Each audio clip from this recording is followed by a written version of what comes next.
Très bien. Je vous présente le mode looter, un mode mythique dans Minecraft. D'accord? Et maintenant, nous l'avons dans Ital. En gros, ce mode fait que chaque coffre est unique. Regardez. Souvenez-vous de celui-ci rougeâtre et tout. Allons en chercher un autre. Voilà. Ici, nous avons un autre. D'accord? Ça m'est sorti exactement pareil. Maintenant, regarde. Voici un autre coffre. D'accord? Alors, quel est l'intérêt? Quel est l'intérêt?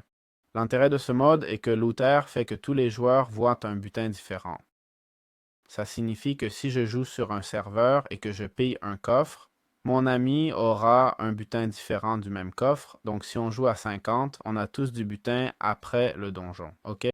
Pour l'instant, c'est vrai que ça n'a pas beaucoup de sens. Je veux dire, ça a du sens, mais pas beaucoup, pas pour rien, mais parce que le butin des donjons n'est pas très important.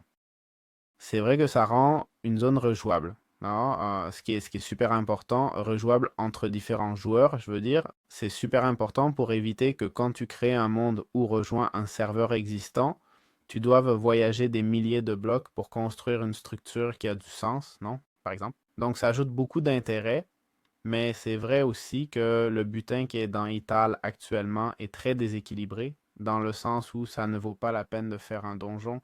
Les donjons sont très faciles, donc bien sûr, si vous allez à deux joueurs faire un donjon, ça n'a pas beaucoup de sens. Ça n'a pas beaucoup de sens parce qu'un seul pourrait y aller parfaitement. Bon, ça dépend aussi de votre niveau de force, non? Mais vous comprenez ce que je veux dire. Donc, c'est le mode, d'accord? Il compte 14 500 utilisateurs et il nous explique un peu comment ça fonctionne. Butin personnalisé, chaque joueur voit un butin unique. Et coffre personnalisé, ok? Les opérateurs peuvent utiliser la commande /loot r custom xbdz pour transformer un coffre avec des objets en coffre de butin personnalisé. Ok, donc super intéressant. Et voilà, c'est le coffre qu'on nous ajoute, ok? Je pensais qu'ils ajoutaient des variétés de butin, c'est-à-dire aussi des types de coffres, mais non juste celui-ci. Et voilà, on clique simplement sur ces boutons, on récupère le fichier et on le sauvegarde dans le dossier ital mode. Okay. Vraiment super cool et voilà.